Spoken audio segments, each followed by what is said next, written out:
All right, so what I done here is I done some hairspray. You saw me do the chipping on it, and so we've got the side of this turret here. And what I'm going to do is I'm going to add a little bit of oil paint into this to begin the weathering process. And the first thing I'm going to do, because it's a whitewash, we're going to do a little bit of a technique called mapping, where we're going to kind of come back through this and we're going to pop some of the white out to give it even another layer of interest in visual storytelling. The beauty of oil paints, because we have an acrylic base coat, is we can go right in, without any varnishes, without any wait time, without any sort of extra effort. We can go immediately into the weathering process with our oil paints. And then over here, I've set up my oil paint palette that I've been using for the last couple of days with the demonstrations I'm doing at Hornet Hobbies. I've got all my colors. I've got my rust and dark tones, my blacks. I've got grays and tans and some greens and yellows, and then some sand, beiges and whites, and some lighter rust tones here. On the back side of this, I've got a little piece of double-sided tape here, because what I'm going to do is this moves around on the table when you try to get the oil on the brush. So the best thing to do is to take a little bit of tape,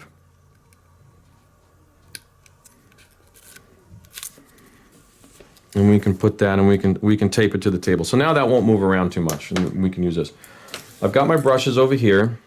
These are nice round number 2s. If you've read the books, you know this is my favorite brush. It's a Loewe Cornell. It's made in the U.S. They're importable anywhere in the world, so you can buy them out of a Blick Art Materials or whatever, or order them through Hornet Hobbies, because I think they're now going to start carrying these, because these are a really nice brush. It's got a nice, 1.5 centimeter bristle length, and they all hold a really nice sharp point, which is what I want, because I want to be really precise with what I'm going to do in the next step. That said, I take a couple. I've got 2 or 3 that I'm going to be using for blending and cleaning and just various effects that I want to do. And I got one, we're going to work with the white. So I'm going to take one brush, make sure it doesn't have any other color in it, as it happens. And we're going to use it for the white paint here. Sometimes with these oil palettes, the paints begin to dry a little bit over time. I've been using this over the course of a weekend. So I'm going to kind of punch these in here a little bit and get some thinner in them so I can use them. And the oil paints this is a palette that I can use over the course of 2 or 3 days. If I seal it up in a plastic container, I'm really careful, I can use it for 3 or 4 days. And the purpose of the cardboard, the reason why we do this, and it does not matter the brand of paint, whether it's 502, whether it's Winsor Newton, whether it's Ammo's new oil, it does not matter. And don't let the marketing fool you. You want the linseed oil out of that oil paint, and that's what the cardboard does. It absorbs the linseed oil, because now we've got more of a pure paint here that we can now use on the model. It dries faster, it dries matte, and we can move really efficiently with this process. Usually when people talk about putting oil paints on a model, it takes days to dry. Well, when you do this process, it takes minutes to dry, and that's not a joke. We've been doing this for the whole entire course of the weekend, and a lot of people are really blown away with how easy this really is to do. So to go back to what I'm doing, I've got a couple blending brushes. I've got my color brush. I get a little thinner in it, and I use a nice quality odorless thinner. In this case, it's the AK Interactive one. And any of the good hobby brands or upscale art store brands, the odorless thinner is the one you want to use when you're doing this technique. It's a more refined product versus the enamel thinners, which are much stronger, and they don't blend nearly as nicely. So when we're talking about doing this specifically with the oils, use an odorless thinner. And don't be cheap on this. Get a good quality stuff, because this will last you many models. I've actually used this one up. This was about a year-old bottle. So this little purchase here was about a year's worth of use, and I've actually come to the very end of it in this journey. So to that, we get a little bit of thinner on the brush. We use our paper towels all the time. I unload it. I get a little color on the brush. Again, on the paper towel, kind of unload it, prep my brush. And what you want is a nice amount of color on this. It's not super wet. It's got a little bit of thinner in it, so the oil will come off the brush nicely. And then basically what we do is we're just going to start applying it to the model. And with this technique, where there's white around here, I'm going to start to enhance that a little bit.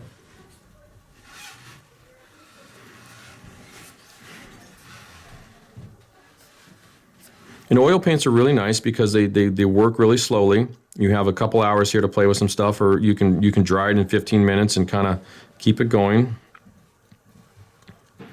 I'm really delicate with how I put it down. I put it exactly where I want to do it. This is not the oil dot technique. This is not what we're doing. We're actually we're doing some mapping right now, and in the general conversation of my techniques in particular is I call this oil paint rendering, because basically what I'm going to do is I'm going to come back over this entire surface over here, and I'm going to fully weather it out. I'm going to basically repaint this with all the weathering stuff that I'm going to do. So I'm going to put filters I'm gonna put pin washes, I'm gonna put rush streaks, I'm gonna put more chipping down.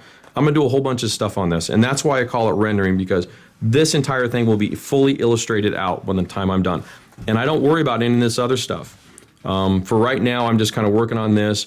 And then from here, if I wanted to paint this white and do some other things, I've got my little reference map here. And this is a really nice way to model, because what happens is, this is my roadmap now. If I fully weather this out from 0 to 100 and the whole panel's done, I can set this down, I can step away, and I can come back to the model weeks, days, months later, years later, and I can finish painting this, and I've got my instructional manual right here. And this is a new way to do things. A lot of times we put a pin wash over the entire model. We wait. We put filters over the entire model. We wait. We put pigments on. We wait. And so the model never tells us what's going to happen until the very last stages. And that becomes frustrating. It becomes dull. It becomes repetitive. Models tend to look the same. Well, by weathering one little panel all the way from start to finish here, I get a really good indication what the model's going to do. And by that point, I can then step away if I have life, work, other stuff to do for myself and kids, whatever it is. But I can come back to it and I can look at this and go, well, I know what I did. And I know I can do it because I've already done it once. So it's very easy. It calms us down. It takes the stress out. And that's a nice way to model now. And it's something you'll hear me talk about a lot more in the books. It's a newer development for me. And that just kind of came about because I had to become more efficient as a professional with what I was trying to do. So back to the whitewash. I've got the oil on here. I've got my clean blending brushes in here, and I can come back in and start doing some various effects. Blend them, streaking them.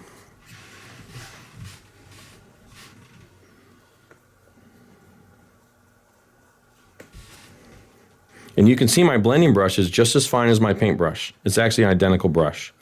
And the reason I do that is because I can maneuver between the two brushes without too much overthinking. And I can also, because it's got a really sharp point, I can really create some nice stuff. And then while I'm working with this too, it's a good idea to watch the hands the way this is working, how I dip it in the thinner, how I unload it. If you notice, I do not flood the surface with thinner at all. There's no overflow, there's no tide marks to deal with. A lot of the things we've been used to doing, I think, are just hyper, I don't want to say hyper, but they're very inefficient in the overall scheme of coming to a really top level finish. When we're talking about top level paint finishes and moving your models on display or in the contest to the next level, next metal category, this is why. I don't deal with tide marks. So if I had tide marks all over this piece, it would start to defeat the purpose of what I'm trying to do. So by reducing the thinner down to almost nothing, I'm able to add the effects I want to add in here without overdoing it and without moving out of scale and without fighting these really huge problems when you start doing loads of pin washes and filters and stuff, and where you're flooding the surface with enamels and other products, and it just doesn't have to happen that way. There's no need for that.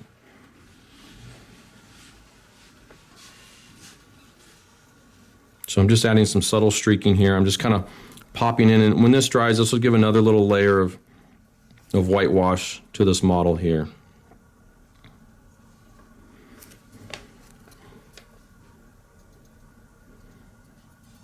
And sometimes too, with various colors, whites in particular, really light pale colors, they stain the model really quickly. So I tend to have it a little wetter, just a touch more thinner. You can see it kind of diffuses out a little bit in here. And that's not a problem, because we're going to come back in here, we're going to blend this almost immediately. Streak some of that down.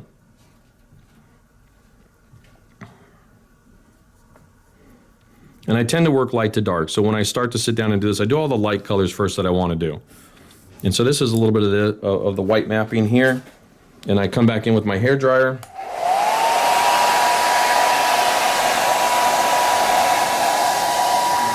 Another tip that is very effective, and it's not just for whitewashes, for any little type of project here, and I need a little bit of a prop to put this on so I can set it up here a little bit. Basically what I'm going to do is I'm going to take two tools. I'm going to take my brush and the end of the tweezers in this case, and I'm going to do some what I'm going to call micro speckling. The speckling technique, the idea is super old. Whether you take a toothbrush or whether you take an airbrush and shoot a wet brush to splatter stuff, we're going to try to put in tiny little white specks and flakes in here that we wouldn't get any other way. And so what I do is I get a little bit of the white oil paint onto the brush, and I need to do a quick little practice just to see You just want little tiny specks and spits. And so I'm getting a nice little range of spots here. So I can come to the model. I get up to about a centimeter away, about a half an inch for you Americans out there. And I just gently flick. Look at how I'm flicking the brush. It's just barely flicking against the end of this. And I'm putting little tiny white specks into the paint. Just tiny, tiny little ones. And we're going to come back in. And because it's oil paint, it's got a little bit of time, and we can come back in and blend these back out. And the reason we do this, the reason I do this, and in showing you this, is because if I was to do this by hand and to dot, do some other little stuff by hand, it doesn't look natural. It looks like a giant hand came in and painted this on. And again, the reason is because I want all this stuff in scale. I cannot paint that stuff this fine. So by flicking it with a little tool like this, and we can use the speckling thing, you're going to see me use a couple of times over and over again. So I come in here, I got my blending brush back. I play with a few of them. I don't touch all of them. Leave a few as they are. Pull a couple down as streaks.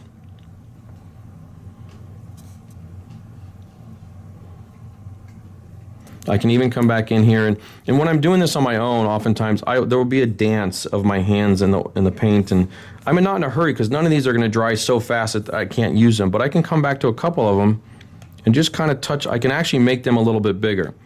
But because I've already put it down with the speckling, it's already in a nice random spot. I don't have to think about where it's going. Again, no stress. It's super easy. Come back in here.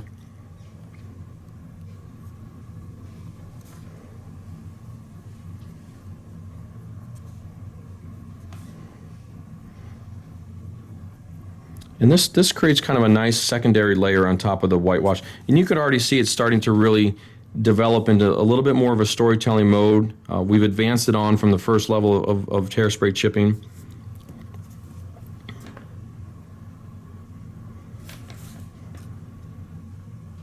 So I want to maybe make this more of a stronger edge. A little bit of a highlight edge, so to speak, a little bit more of a 3D look. I can come back in with a little bit of oil. And then a little bit of a blend, clean it up a little bit, refine it. Everything in scale. Everything about this is always about the scale.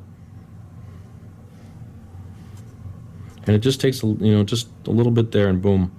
So now it looks like that's a little bit of a stronger chipped area. So working with what I've got, like back here, there's more of this. So back here, I can even do a little bit more, but do not do it everywhere. One thing that modelers do is they take an idea and they run with it and they go all over the model with this idea. Do it in a couple spots only. It's a lot more interesting that way. It looks a lot more natural and a lot more realistic.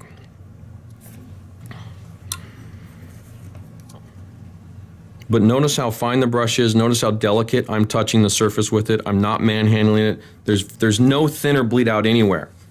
So there's no Tide marks to clean up. There's no harsh odors and enamel smells to really deal with this process. So it's very easy to work with in your house, friends, family, pets. This is all a wonderful system to work with. It's very healthy for you. You're not going to be breathing all these fumes and odors, and the model itself won't smell, which is also another nice thing. So this is the start of how I'd put kind of a white mapping and some additional white stuff onto this, onto the whitewash distress finish. And from here, I can move into other colors. Now they got my light tones on there. I can switch out my colors. Say for example, I want to pop some more of that green out a little bit.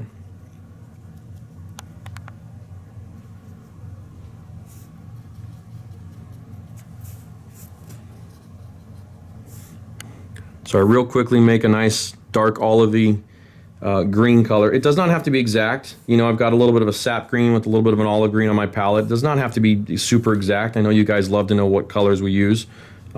Just in the general range of tones of whatever the base color is good enough, trust me, because the eye will change it. The eye will tell you when you look at it as a viewer that it's in the same tone. So I come back in here where the more exposed green is. I can add a few little things in here. It doesn't have to be a lot. Just where there's a little bit more green showing, I can kind of work with that and enhance it. And it kind of gives it, and this, in essence, what I've actually done right there, I'm actually going to filter this little section. So there's nothing I'm doing different that we haven't already learned, that we don't already know about, but I'm just using an oil paint for it. It's a different way to do it. But you can see I'm weathering up the entire side panel here. Pull the green back through the white. So now you get a little bit of just nice little change up in there. And I'm just using what I already did with the hairspray as kind of a guide. I'm not overthinking this. I'm not, really stressing out about this. This is actually quite enjoyable. I'm having a lot of fun.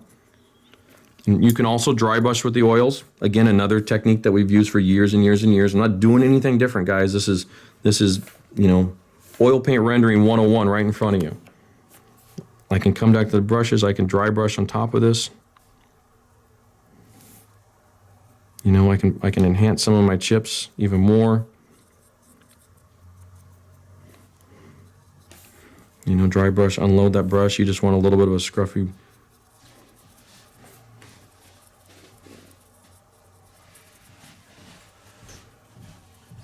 And it's real delicate, it's real gentle.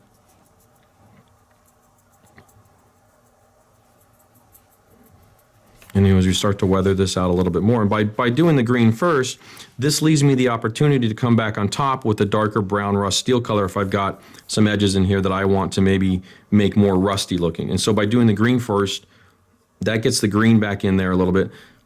So like right here on the edge of on the front edge here where I didn't work a lot of the white off, I can come back in and I can dry brush some green back over that. So it's this back and forth dance of the brushes, the oils, the colors. It starts to really bring this whole side out.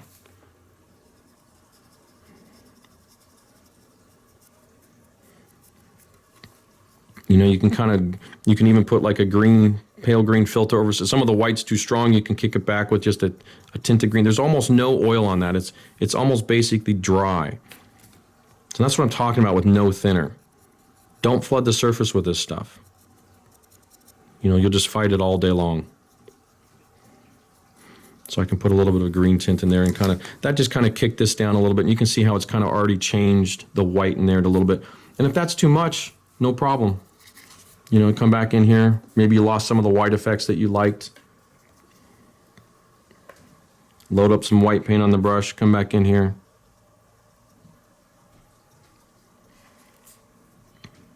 Almost painting with the pure paint.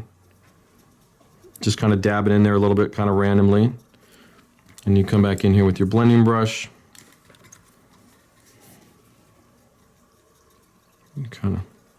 So you can work the colors back and forth a little bit. If you lose an effect that you liked, you can come back and rebuild it without too much trouble. And that's not too bad. And then moving on, say we want to put some dark metal, some exposed chips. Some of these chips may be cut down to the paint. But you can see that I don't have a lot of dark chipping on here. You can see that I've not over chipped this as far as the metal popping through. But you can come back in here. And the same idea with the green. I can get some, there we go. Some of my paints are starting to dry out from a couple days ago, so get some dark in here, come up here and you just touch the center, just a little bit up here, a little bit on the top of the bolts, keep this controlled. But by having a refined brush with a little bit of paint on this, put a little stain or two in the scratch. But notice I didn't repaint the whole scratch, I left a little bit.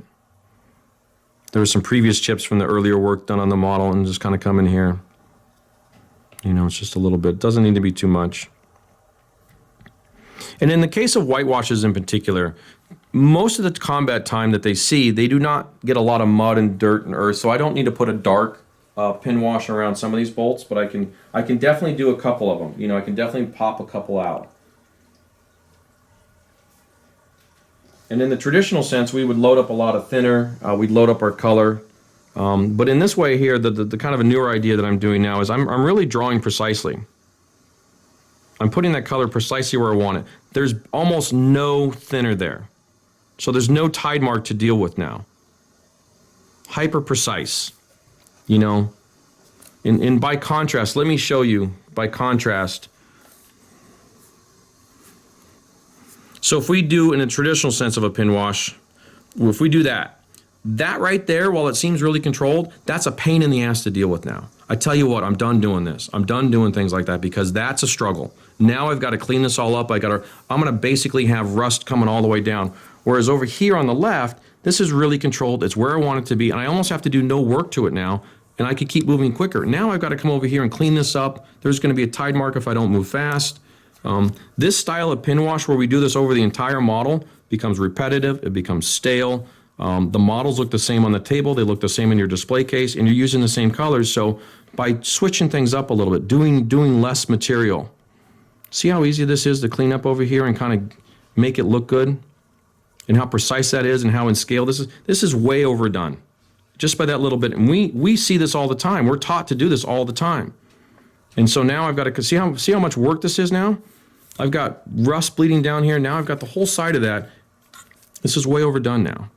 Whereas over here, look how refined and controlled that is. And it looks good. It looks in scale, but it still gives you the same effect. Over here, I got to keep going. I got to waste time with this now. You know, now I'm kind of like, shit, now I got to keep doing this. And that's not what I want to be doing. I got other things to do, guys. You know, so do you. And that's kind of one of the things I'm trying to tell you is there's a lot of other ways to do things. And this is a really nice way to kind of take the same, it's a pin, this is a pin wash. That's a pin wash. But by reducing it down, the control and precision, I'm not giving you a different technique, but I'm showing you how to refine the same technique to create a better result. And that's really what this is about. Mike, that was a fantastic clinic. It's really great having you. Mm-hmm. And I hope you come back soon. Oh, absolutely. It was a I wonderful love coming clinic. to Toronto. It's a great town to come visit. So. And I want, if the cameraman could just zoom in on Mike's famous Little Stug B there. little Stug B that's been kicking around for about 5 years, but it's been in a lot of publications, Yeah. and it's one of the most loved models here at the hobby shop. So once again, Mike, thanks so much for coming. You're welcome, Dave. And please come again. Absolutely. Thank you, guys.